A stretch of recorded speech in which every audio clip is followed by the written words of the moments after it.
already have 3 cats, 2 dogs, 4 parakeets. 3 cats. dogs. Dogs? It's 3 and 3 now. Misty! She was all wet and shivering, the cutest puppy. Misty, we don't need another. It was hungry, George. I don't want any more It was dogs. hungry, George. No, Misty. It was hungry. There are shelters. A shelter can never be a home. You can't help them all, Misty. No, but we can help the few that come our way. We all have a way to help, George. It's just a decision. Like ignoring the neighbors. You pick up the poop. Poop is my specialty. It sure is. Do you want to see her? You have to see her. Go get her. Better put this away. She's on the porch. You're going to love her. I think I can calm. By the best, George. By the best. The very best, Lord. Lord, I love that girl. Thank you for blessing me with such a Brandon partner. Please keep us strong. Please, Lord, don't let her find a St. Bernard. Young George goes into the curtain, and out pops Buddy with a tray of glasses and red wine. Riley and Vera strike disapproving parent pose. Hello, mother. Hello, father. Why, if it isn't Banana Head? How you doing, Banana Head? The old wounds start to bleed. Still, Buddy is glad to see them. Red, red wine goes to my head. Naughty boy. Still can't do anything. That stain will never come out. Never. And every time somebody sees it, they'll know it was your fault. Your fault. Still clumsy. Still clumsy. I just don't understand it. Don't understand it. We've always tried to help you do better, but you never will. Never will. Now don't touch anything, Mr. Dropsy. Just tell us how happy you are to see us. You are happy to see us. And we're here seeing you. Well, that was a nice visit. Gotta go. Take care of yourself, Banana Head. Toodles. Mammy, my little mammy, I'd walk 1,000,000 miles for one of your smiles, my mammy. Old Gone George already? enters with the curtain. Gone already? How much of a visit? Buddy turns to hide his tears. Look, buddy, the ones we love, sometimes it doesn't work out. George reaches out to comfort him, but can't do it. Hey, I gotta go. I'm meeting Miss Gibbons at the restaurant. Old George goes through the curtain. It is still Old George who enters the sunroom. He finds Alana's doll. He stares at it, then sits as the memory overtakes him. Lights rise in the hospital where young George is holding his newborn son. Breathe. Just breathe. The air is so sweet. If you breathe, you'll taste it, and you'll want to live. We want you. If I may, sir. Nothing. 40 minutes now. I'm sorry, Mr. Steadman. Your boy is gone. But he's right here. We can't give up. It was here, sir. Strong heart for 2 hours. But it never took a breath. Not it. His name is Patrick. I want a birth certificate. He was alive. He needs to know he counted. Anyone could see this baby mattered. It all mattered. Yes, sir. If you're ready. How can we tell Misty? Is she awake? No, sir. The baby was breech. Your wife struggled.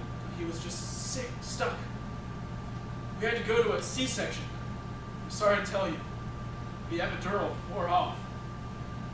We couldn't give her anything until the baby was clear. Oh, God. She just stopped breathing. We had to put a tube in her neck. She lost a lot of blood. We've got it under control. We're doing all we can to keep her from going into shock. Did you do that? All you can. The doctor exits, and young George sits to pray. It hurts. Sure you know. I can only think that you have a more important mission for my son. I've always trusted you, but we have to watch over Misty. No one deserves your grace more than she. Please. Give her pain to me. Give her a child. And all the dog she wants. The lights go to Gracie and Stucky at Kawabata's Japanese restaurant.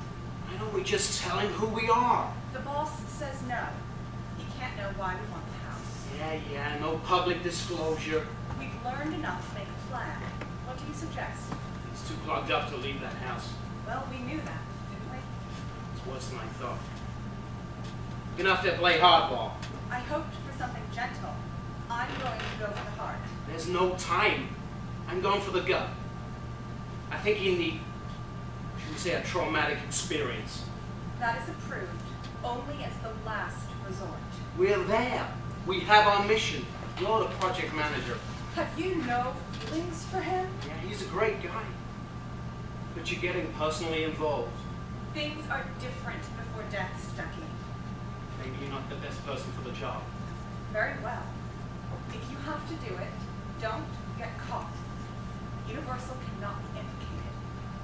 He's a lovely man, but he does not deserve our pity. Shigeki bustles a table and exits in front of Gracie and Stucky. Watch yourself, Gracie. He didn't seem to notice. Still, you had better leave. We can't be seen together. Stucky exits and Gracie nervously goes up and down on her toes. Shigeki enters with George. George wears the same worn jeans, but a brand new plain white t-shirt. Hi. Hello again. You remember Shigeki Ogawa? Yes. Hello. Konnichiwa. This way, please. So how's the job going? Joe, very fine.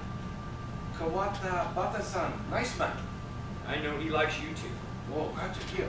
Mr. George, do you remember about my American name? Yes, I do have a name. How exciting. George rises and Gracie follows.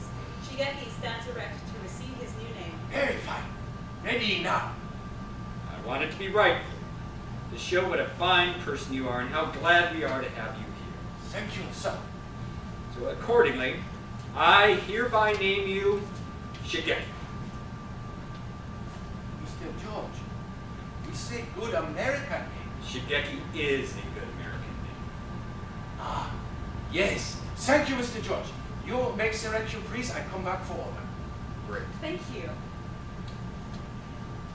A new shirt. Bought it especially for tonight.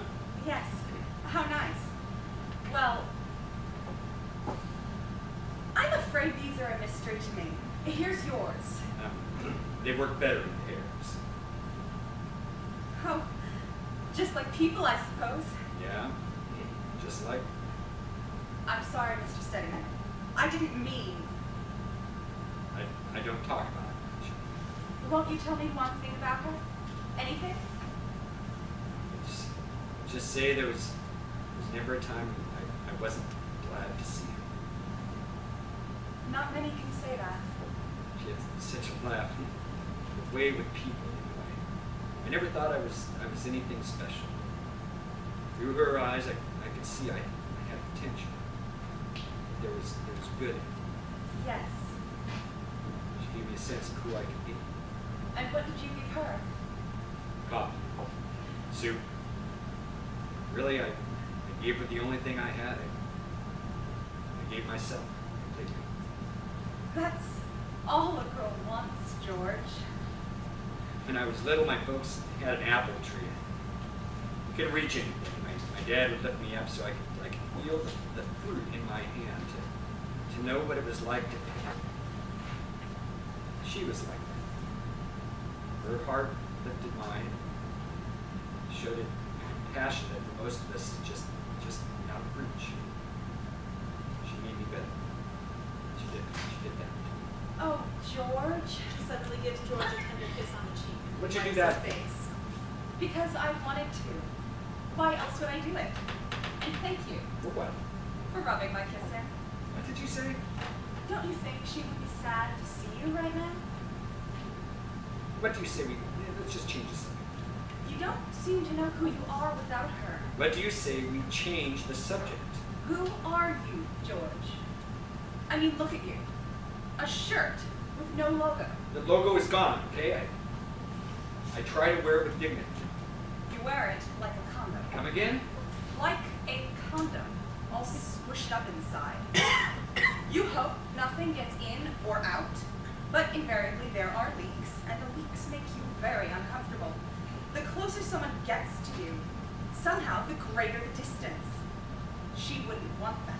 Who are you to speak for her? They fall silent as Shigeki enters with tea, places it on the table, bows and leaves. I'm sorry, George. I often overstep my bounds. Let's change the subject. Have you ever thought of moving from your house? Never. I'm like a tea bag, steeped in memories. But you are not making tea. You are not even sleeping. You are just wallowing. Look, I have a right. Where is my wife? Where are my children? All I know, she was everything. 2 of them were boys. None of them are here. Where are my boys? A raw deal, indeed. But many have suffered more than you. Don't tell me you're a puppet. Yes, when I'm hurt, I too need a little drowning time. But I'd rather wallow in chocolate. You can't fix things with a joke. Some things cannot be repaired, George.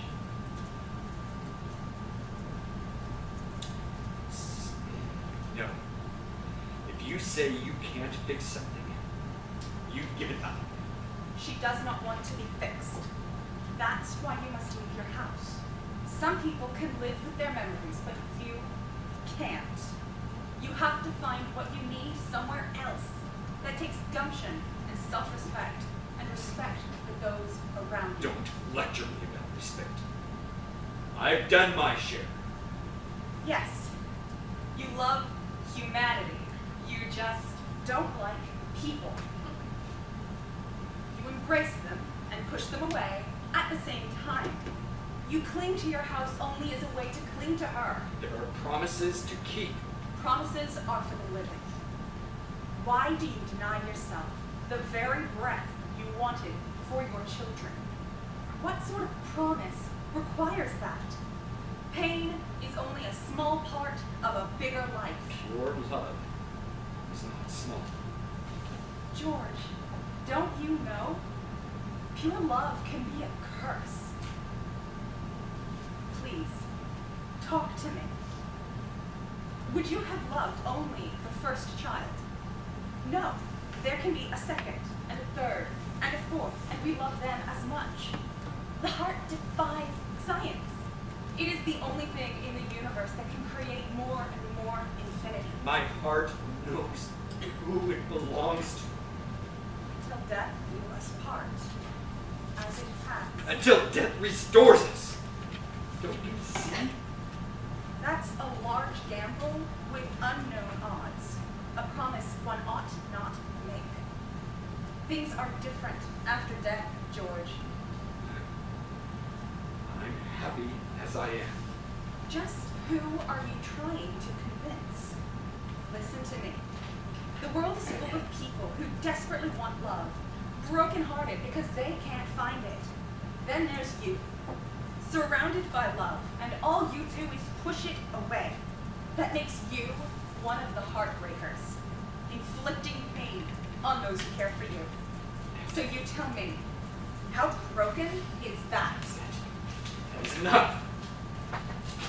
Do not dismiss me. The people you take in have been injured, but at least they tried to find their way back. They deserve pity, but not you. You prefer your isolation and your pain over the love so freely available to you. That makes you the most damaged of all. No more. Coward. You are not damaged because you've been hurt. You're damaged because you've given up.